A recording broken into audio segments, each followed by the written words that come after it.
us live with five-time world kickboxing champion Kevin Brewerton. He's got many other things under his belt. So we're gonna get to know him a little better, and hopefully this next generation can learn. Hey, how's it going, champ? It's going good, Coach. How you doing? I'm great, man. I'm great. I appreciate you giving me some of your time, man. Well, thanks for having me on the on your show on your Instagram. Yes, sir. Reach Yes, out sir. to the people. Yes, sir.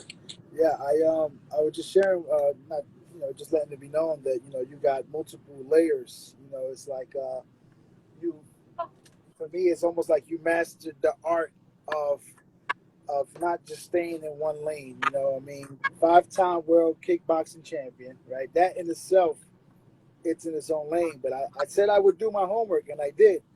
Come to find out, the man's an actor, director.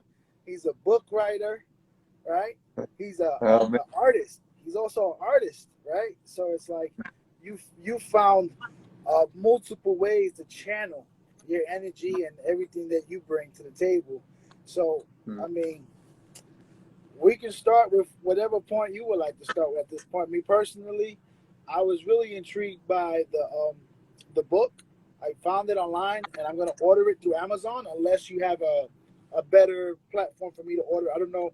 I know I dealt with another published author, and he had a different site for me to order it because of the way that the financial side of it. But if you have another way for me to purchase it, I definitely want to support it. You know what? I think that is probably the better way to do it. If I have any copies, I'll take a look. If I have any copies laying around here, I'll send you one. Okay, that'll work, man. Hey, I want to support it, man. Honestly, that's something that I'm still working on, which is a book. And when I first came up with the thought of writing a book, I didn't understand how much work goes into a book. I mean, it's really a process. Oh man, you're right. I mean, writing a book is, you got to have the discipline of a fighter, because you got to, whether you're inspired or not, you got to show up in the gym, and you got to do the work, even if you only get a few lines written, or maybe you don't even get any lines written, but you just show up there and you plug through it for a couple hours a day, regardless of whether you're inspired or not. And it's the same as going in the gym as a fighter. You were just saying to me before, what you just said was great about, being able to channel all these different things. Now, I couldn't do any of those if it wasn't for what I learned as a fighter, because that grounded me and that gave me all of the ability to go off in any direction. Because if you have the discipline, once you have that through fighting, you can do anything. Yeah. No, the discipline is key. Discipline is key in life in general, but most importantly as a fighter. And I'm glad that you touch on the fighting, because I was looking you up, and it's like, I guess my first question when it comes to the fighting was, when did you start fighting? I started martial arts when I was like 12 years old. I was a big Bruce Lee fan, right?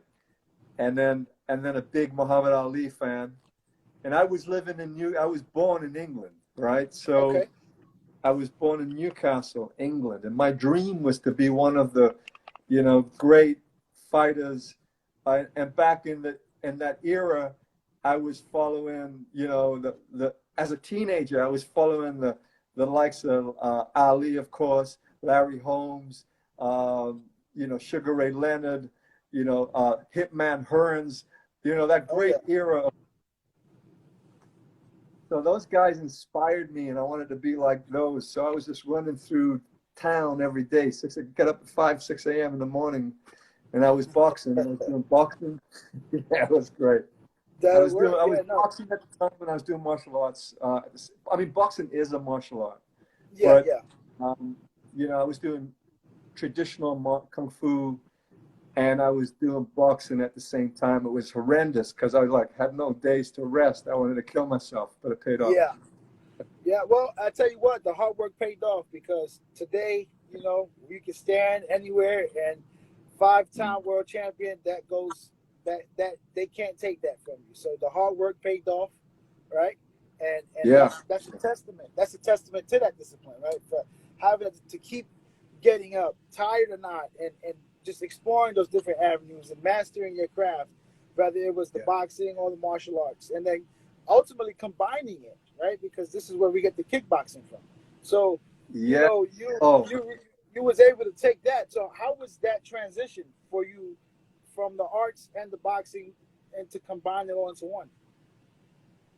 um, you know, let me start by saying going in the going in a traditional boxing gym, showing up as a teenager and learning the fight game at an early age gave me such an advantage in the martial arts kickboxing world because I was able to implement what I learned from the boxing world and put it into the freestyle kickboxing, and that gave me such an edge.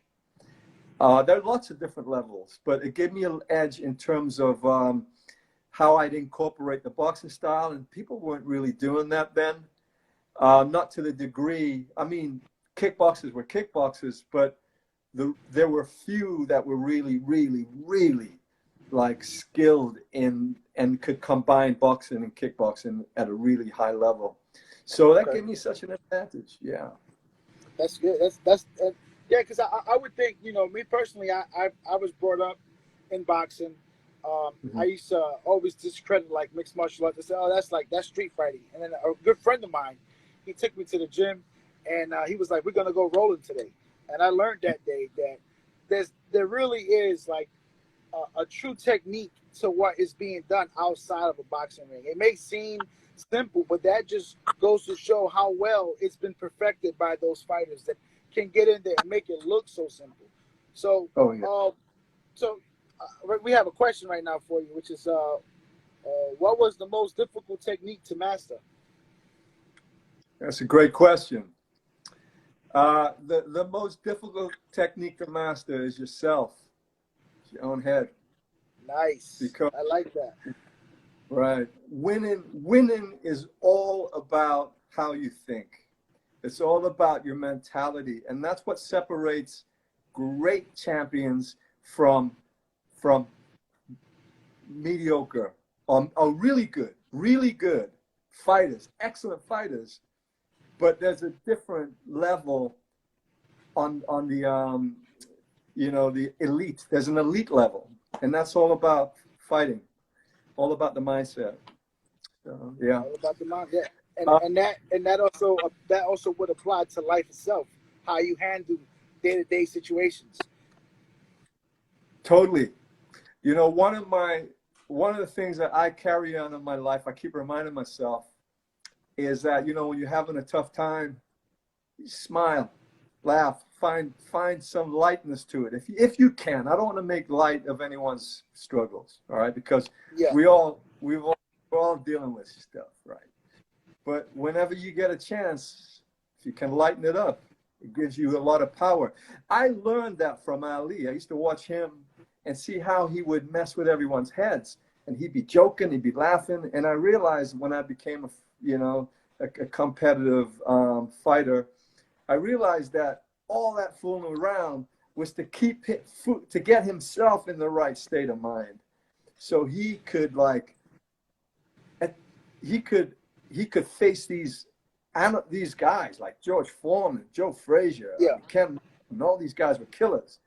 But like when you find a way to make light of it, you take their power away, and you empower yourself.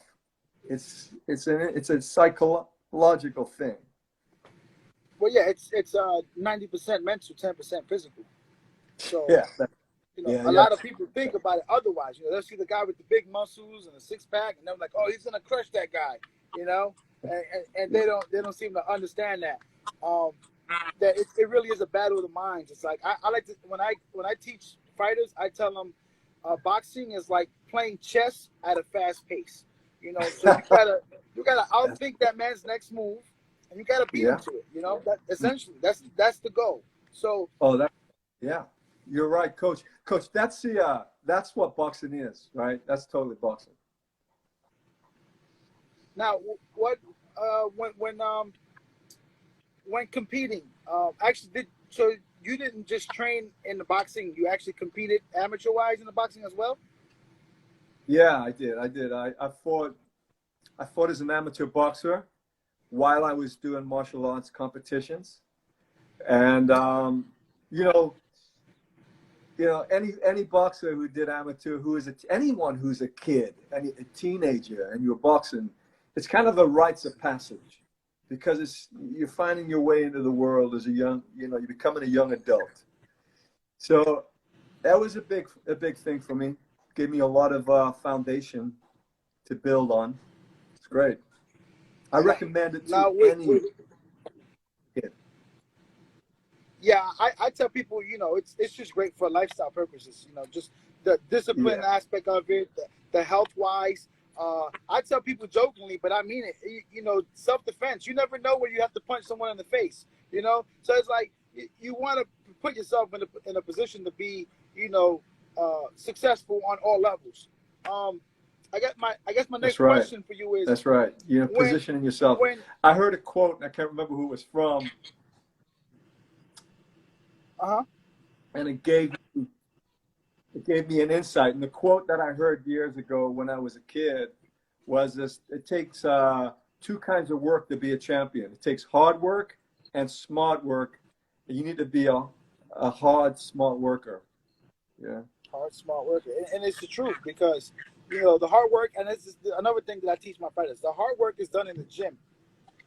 That's when you put the hard work in. When you show up to fight night, it's no more work time. It's time to deliver. Everything you worked on, it's time to go in there and be smart and have fun with it. Enjoy the moment. Absolutely. You're saying this, right? Just add to that a little bit, which is like you want to work in the gym, prepping for the fight. You wanted to make it harder than you want the fight itself to be easy if you can. To work so hard. Yeah, you want to take yourself to that breaking point because it's like a perfect example with boxing. All fighters, they love to do the mitt work, and that's the last thing that I give a fighter. Like I tell fighters, you have to earn that because if I start to do mitt work with you at the beginning of the training, you're fresh, you're not tired, so you're gonna look good, nice and crisp. But it's when you're fatigued that I'm gonna be able to see the errors, because that's when you're gonna make your mistakes in the fight. When you get tired, that's when the hands are gonna drop. That's when you're not gonna move the head. That's when you're gonna start standing a little stationary. You're gonna square up a little more, and that's when I get to really look at my fighter and say, okay, this is what we need to work on. Yeah, that's right. That's right. That's beautiful. Well said. And I'll tell you, and it's hard to swallow this one for some people because people think that winning is all there is. But when you lose, that's the biggest opportunity to learn.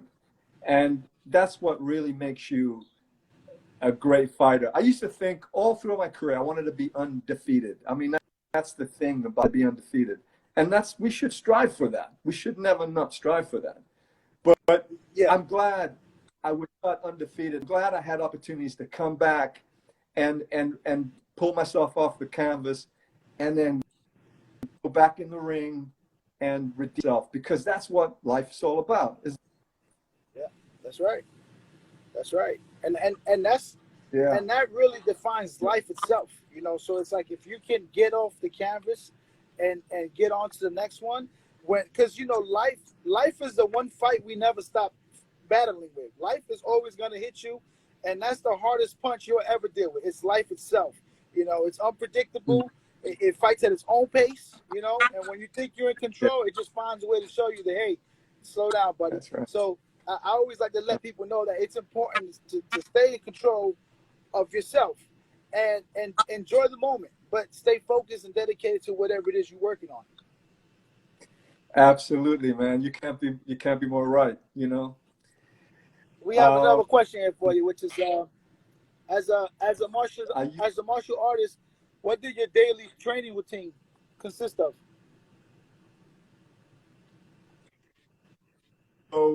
as a competitive fighter,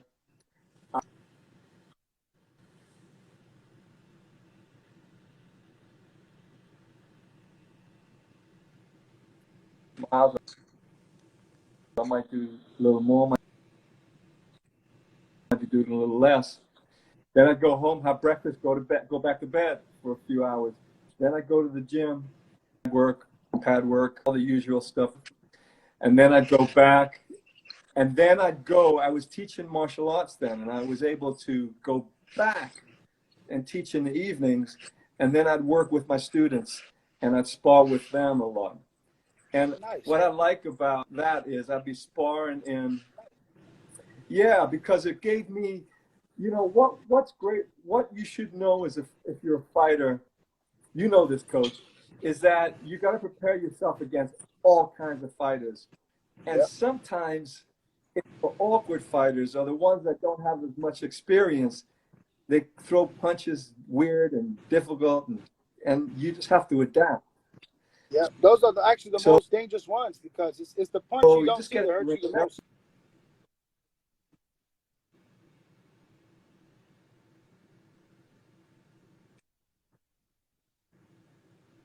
Career, when I move up to heavyweight, or I want to gain weight, so I'd be a heavier light heavyweight. I would make sure that I also worked out throughout the week and implemented weight training. Now, weight training is controversial for boxing. So it's very important that if you try to, it's not how you look, because we've seen some of the guys that don't look. So you don't want to get caught up in lifting weights and looking like great, because I always win. But you want to make sure you use weights to enhance your ability. You want to make sure you're increasing your power. You want to make sure that you're not losing your speed, that you've got just enough muscle, enough power, and you find your sweet weight that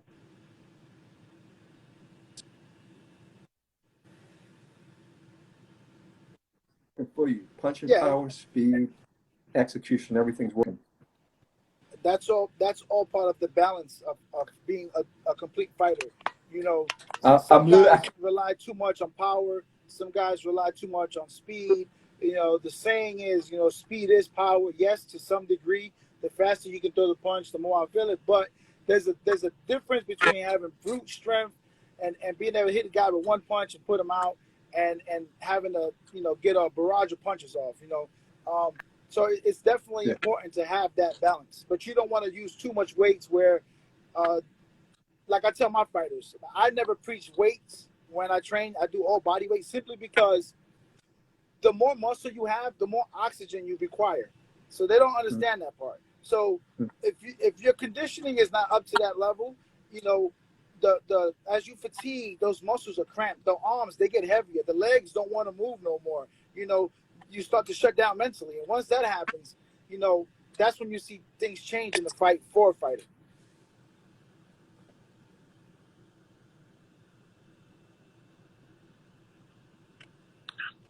So that's when you, coach, can you hear me? Yeah, I hear you now. Can you see? That's when the coach.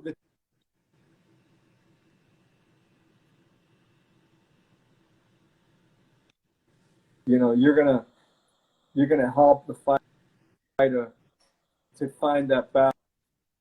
Yeah, and you know, it's not, you know, some fighters do well with muscle, some fighters don't. You know, you got some fighters that don't look like a fighter, and you'll underestimate them because of that. You got the guy with the six-pack, and you swear he's gonna win, and he'll go out there and, you know, he'll get put out because he's undertrained, he's underprepared, he doesn't have that endurance. You know what I'm saying? So it's that's the beauty of combat sports in general.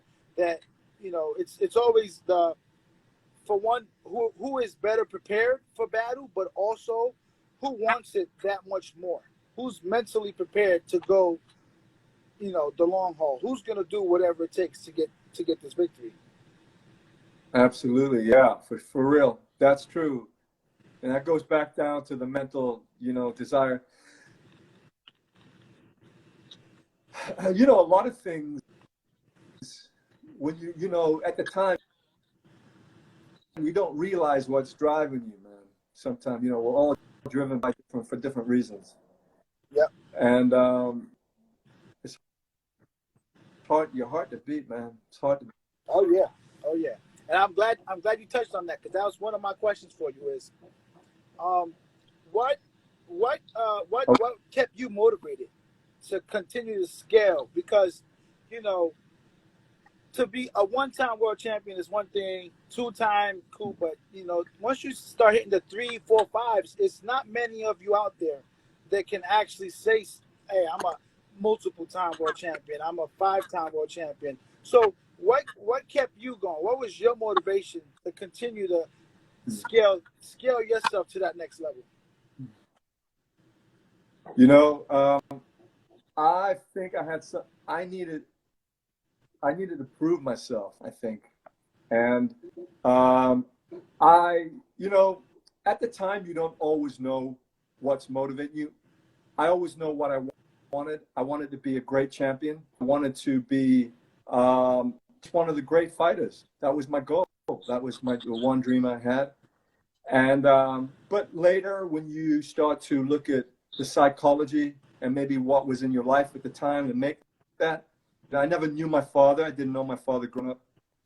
So I think a big part of me was trying to prove to the father that I didn't know, that I was trying to find. I was searching for my father at the time. I was a teenager looking for my father. Okay. And I think that was a big part. That's a big dynamic in life. So I think I was trying to prove myself. And so it was also part of identity, finding an identity, Okay.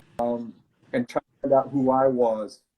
And that was driving me all the way. And I remember there was a point when I made this like unconscious decision, but I remember making it now. Okay. Where I said, you know what? I need to be this, that, or this. All I need to do is be a champion. That's all I'm going to do. I'm going to be a champion. That's how I'm going to get my respect. That's incredible. So the championship meant to me. That's incredible. Had a lot of things attached to it. That's incredible to me, because a lot of people would take that same story and use it as an excuse why not to succeed, and you used it to fuel your ambition to be something great.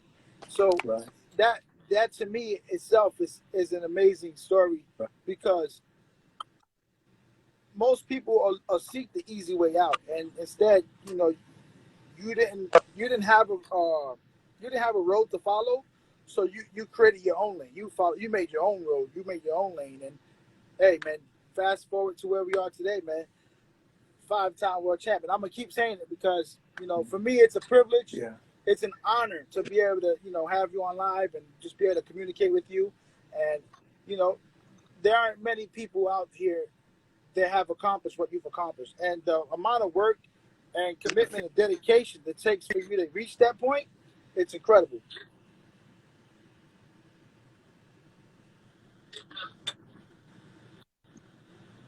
Yeah, it shapes you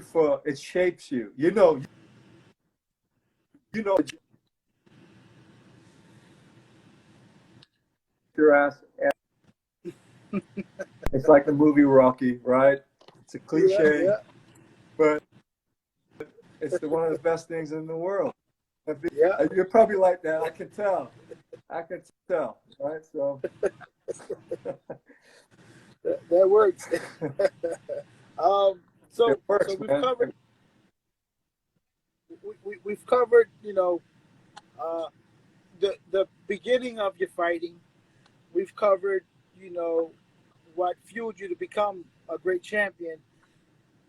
Now, this for me is the toughest question that I've ever had to answer. So I'm going to pass it along to you now, and I'm going to ask you: at what point did you know it was time to walk away? At what point did you know you was ready to walk away? Oh my God. Oh my God. That is, it's funny you should ask me that. Um, Yeah, no, take your time. tell you what, that, no, that, but uh,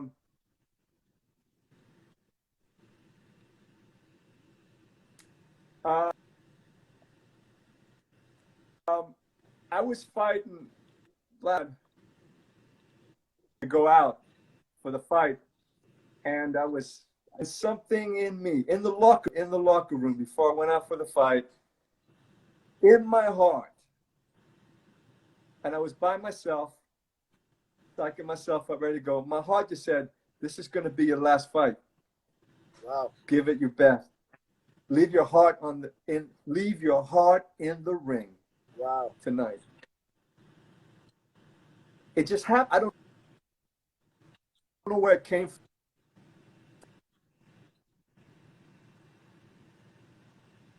there. So that's what happened. I went out. It was, and I left my heart. I left my heart, my soul, my spirit in the. So then your career stayed, and then get like, you take a few beatings, maybe. Yeah. No, I would. I know I wouldn't let that happen. I wouldn't let that happen. but but but I didn't want to stay in the game too long. I wanted to leave the game because I wanted to take that Nice. energy and take it forward into all the other things I do in my life. So that champion stays with me. That's my mentality because I okay to this, and I'm gonna be. It's gonna be like I never stop Yeah. fighting. It's gonna be like I never stop showing up for championship fights. Yeah. And you take that same energy and you put it into your next venture, and you attack it with the same mentality, and then boom, there Yeah. goes that next layer. We got another question for you before I get to my next one. Is as a five-time world champion, was there ever a point in your career Yeah. where you had difficulty balancing fighter life and family life?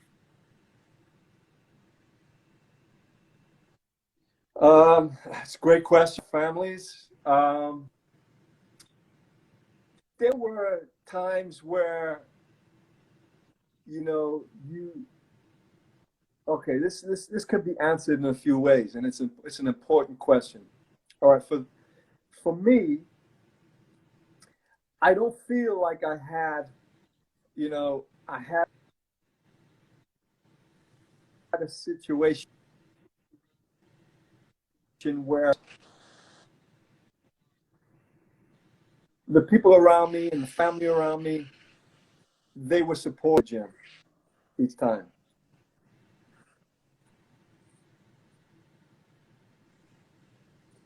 So you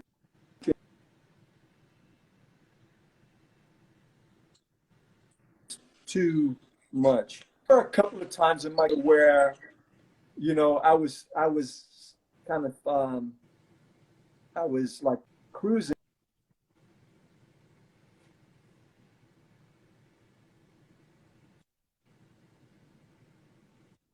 through things. Like I made a record once, and I was Yeah. going in the studio, and I was going to also fight in a few weeks. And I'm like, I need to be competitive.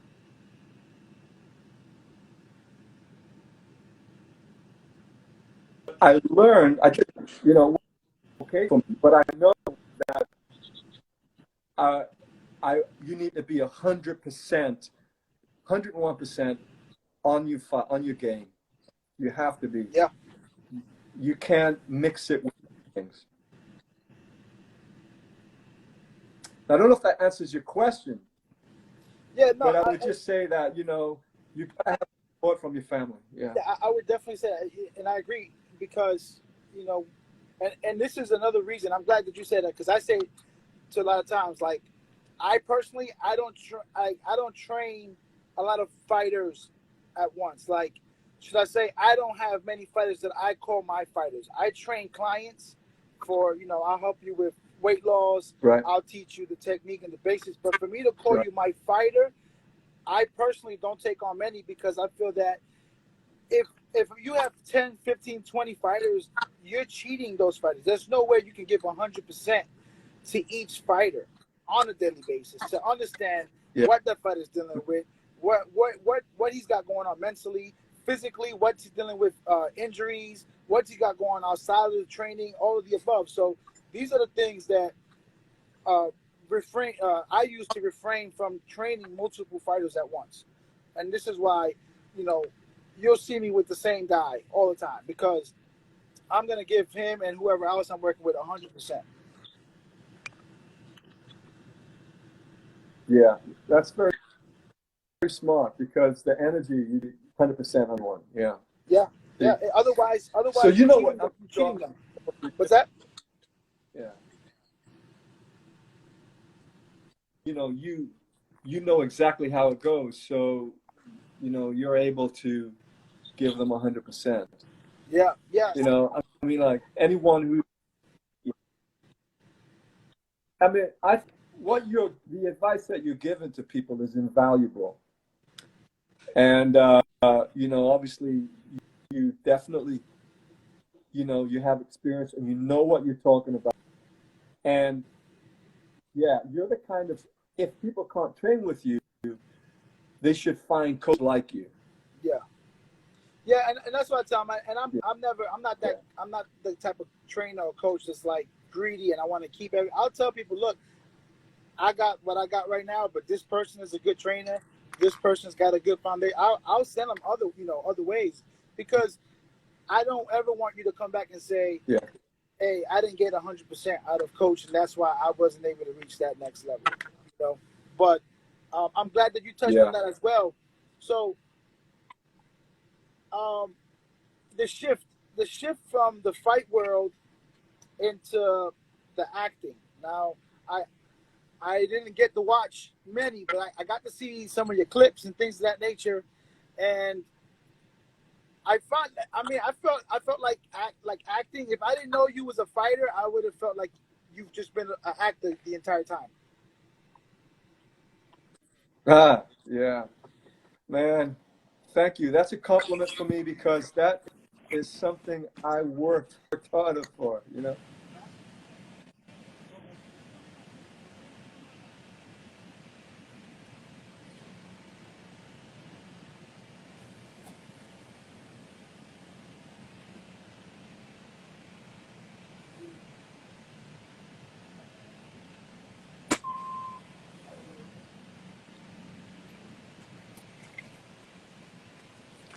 Are we still there? Yep. I think I lost you. Yeah, I'm here. A little difficulty with the. Great. No problem. So to answer your question, yeah, that's a compliment because I work very, very hard to learn how to act well. Acting is no different than martial arts, than boxing, than kickboxing. There's skills that you have to learn. I was lucky. I moved to Los Angeles and I went act.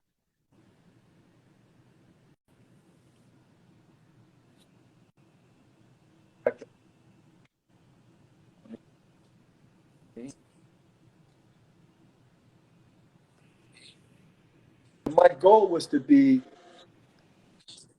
as good an actor as I was a fighter, which I know I was world class. I'm world class as fighting. It shows. It's been working. It's a lot of work though. So what would you say was because obviously the discipline is there.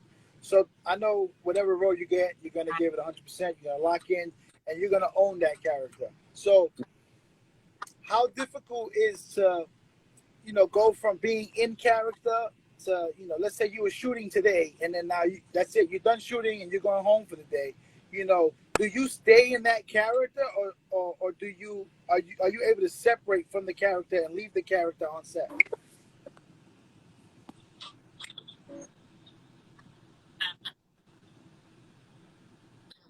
Coach, could you give me that question again? Yeah. No, I was saying, when taking on these roles, and let's say you were filming today, when you leave the studio and you or the set and you're on your way home, do you stay in character, or are you able to leave the character on set? Okay, that's a great question. It depends. It depends. I don't think when you're doing a major role, you're not completely leaving the character, because you're preparing for the next day, and your psyche ready for another day. But you have to step out a little bit so you can have some chance to rest and recuperate, and then go back to it. So it's a kind of mixture. It depends on how hard the part is, how demanding the character is. And sometimes you might get in so well that you kind of like enjoy living in that energy. And you start like being that character as much as possible, because it's going to feed you when you do this, when you shoot. So yeah. It's a mixture of things. Not a straight answer for that, but yeah. I tell you what, I'm glad I'm speaking to this Kevin, because the Kevin that I was watching in the clip, you're in the alley and you tell the guy life is what is it? It's fighting. It's I'm trying to remember the line, but it caught my attention. And then you get to work and you start putting the works. And I'm looking. I said, man, this is life after fighting, and you're still moving as if you could still get in the ring and give these guys some work. Yeah, man, it's great. I'm blessed because that goes back to all the training and all the mind stuff. It's all the mindset, and working hard, pushing toward it. All comes back to the fighting. Have you ever had like a slip up on set and like accidentally hit somebody that you wasn't supposed to?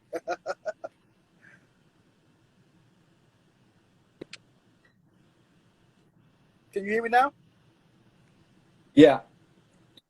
All right. Now I was asking, have you ever had a slip up on set and hit someone, in a way that you wasn't supposed to? You said a slip up on set and what? Oh, yeah. Have you ever had like? Sorry, you said a slip. Set? Yeah. Like while you on set doing one of these action shots and accidentally hit someone in a way that you shouldn't have.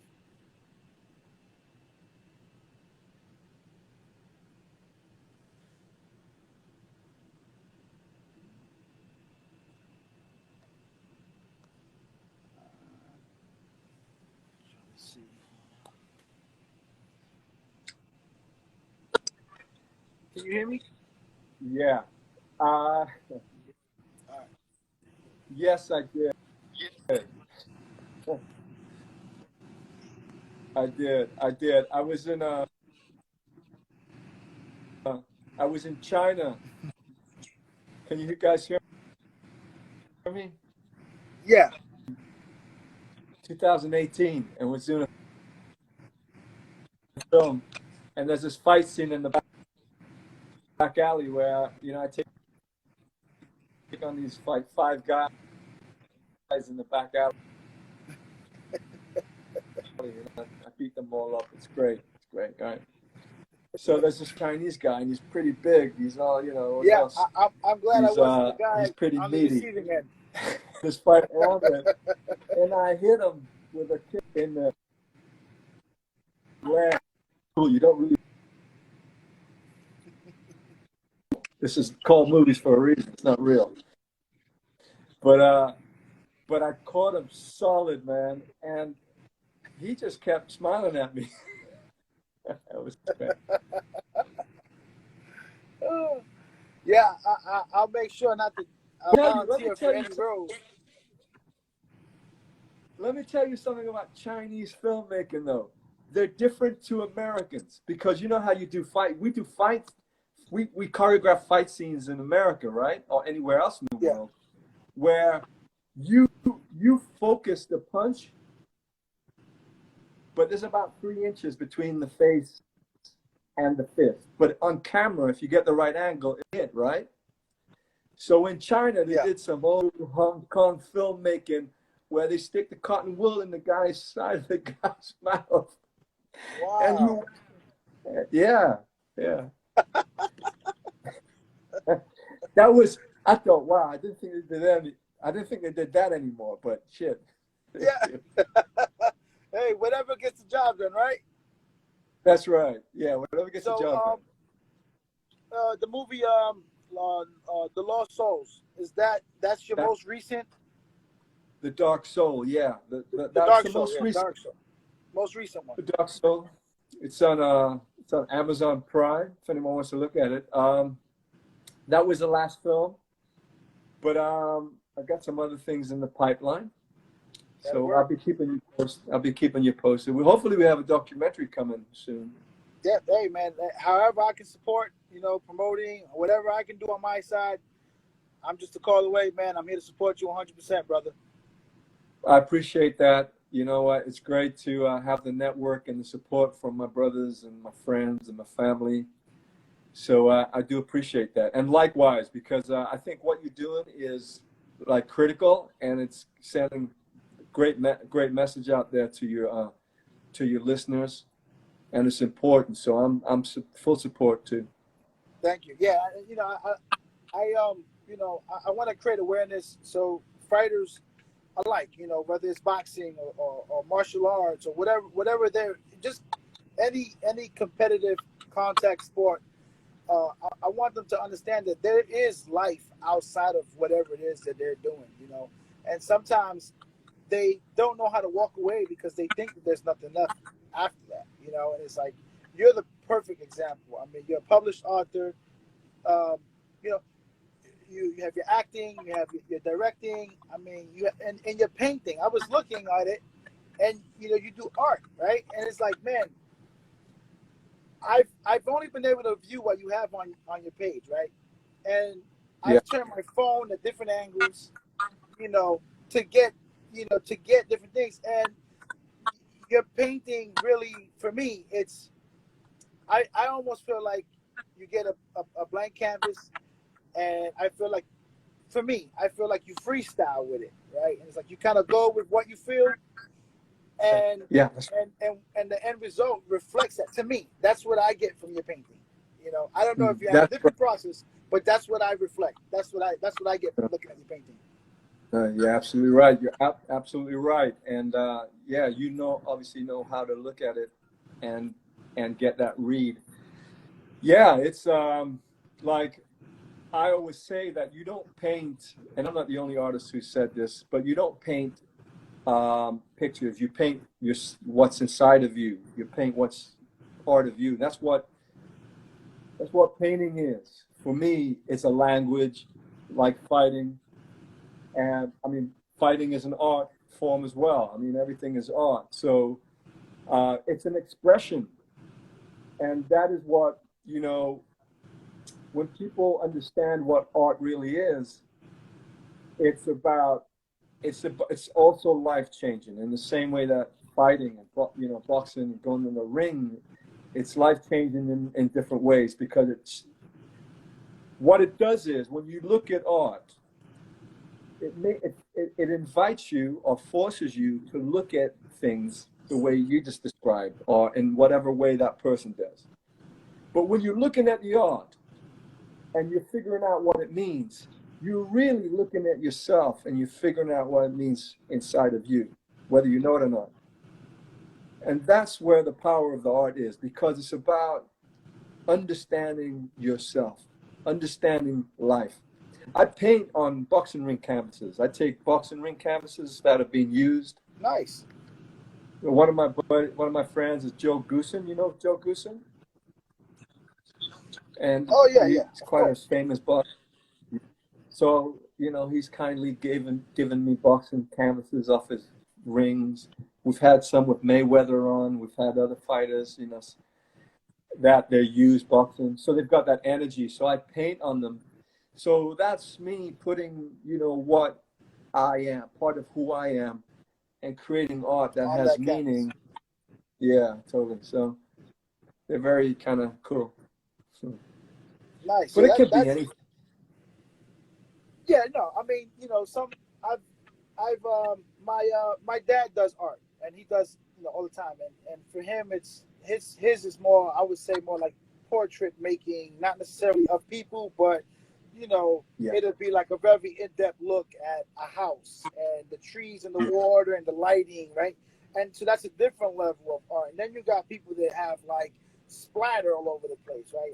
In fact, I seen a Yeah. guy that I found very interesting on your page. He was like jumping and painting at the same time, and and Yeah. Yeah. and I thought to myself, what would the end product look like, right? But that is the Yeah. art, right? So for you to look at that, if you're not witnessing him go through that process, you would look at it and say, I wonder how he got the stroke to go that way and this way at the same time. And it wasn't. It was two entirely different strokes. You know what I'm saying? That's right. Yeah. That's awesome. Yeah.